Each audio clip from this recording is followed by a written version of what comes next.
एक बुद्धिमान और शूरवीर पुरुष के लिए एक स्त्री का सौंदर्य क्या होता है? उसकी भौतिक देह, उसकी आकर्षण क्षमता जिससे वो पुरुष को खींच सके। तो मेरा जवाब ना में है। एक शूरवीर पुरुष एक स्त्री के अंदर जो सौंदर्य देखना चाहता है, वो देखना चाहता है उसका साहस और उसकी विल पावर। स्त्री जो होती है वो शक्ति होती है और शक्ति से ही सृष्टि चलती है। कहते हैं ना, शिव शक्ति के बिना शिव शव होते हैं। इसीलिए हमारे भारतवर्ष में अर्धनारीश्वर स्वरूप की पूजा की जाती है। और ये जो साहस है, ये नैसर्गिक तौर पे स्त्री को दिया है प्रकृति ने। एक स्त्री का पति मर जाता है तो वो अपने बच्चों को पाल लेती है, चाहे बेचारी मजदूरी करे, चाहे कहीं छोटी मोटी नौकरी कर ले।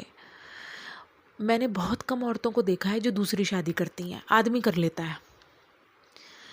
और लड़कियां जिनके बाप मर जाते हैं और माँ जो होती है वो इतनी सक्षम नहीं होती, वो अपने माँ का साथ देकर अपने भाई बहनों को परवरिश करके बड़ा कर देती हैं। और कुछ बेटियां तो हमारे देश में ऐसी हैं जिन्होंने सिर्फ इसलिए विवाह नहीं करा कि वो अपने माता पिता को अकेला नहीं छोड़ना चाहती थी। तो जो ये शौर्य है, जो ये साहस है, जो ये गिर के उठने की पराकाष्ठा है, ये कहाँ से आती है? ये चार मंत्रियों के आगे तलवारबाजी करने से नहीं आती कि हम वीरांगनाएं हैं, हम ये कर देंगे, हम काट देंगे शत्रुओं को, वो कर देंगे। और वो ये कहने से भी नहीं आती तू रजिया बन, तू वो बन, लक्ष्मीबाई बन, तू ये बन। ये जुमले हैं। ये आती है साहस की जो अंदर से भाव तरंग। ये विकटतम और विषम परिस्थितियों में ठोकरें खाने से आती है, प्रैक्टिकली जब आप उस रास्ते से गुजरते हो। एक पिक्चर आई थी मदर इंडिया, जिसमें एक काल्पनिक चरित्र था। वो एक औरत थी, उसके 2 बच्चे थे।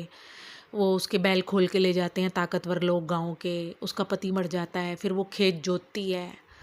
तो वो पिक्चर जो थी, लोगों के मन मस्तिष्क के ऊपर उसका बड़ा गहरा प्रभाव पड़ा, क्योंकि लोगों को लगा ये हमारी खुद की एक इमेज है। शोषित, पीड़ित, वंचित आर्थिक रूप से जो लोग हैं, वो उस मदर इंडिया में अपने को देखने लगे। उसके बाद हज़ारों फिल्में आई, चांदनी आई, चमेली चिकनी आई, मगर उन फिल्मों ने व्यवसाय तो करा, लेकिन मदर इंडिया की बराबरी वो नहीं कर सके, क्योंकि व्यवसाय के ऊपर सफलता आधारित नहीं होती। तो बस मेरा कहने का यही मतलब है कि स्त्री शक्ति है और उसका साहस ही उसका सौंदर्य और आकर्षण है।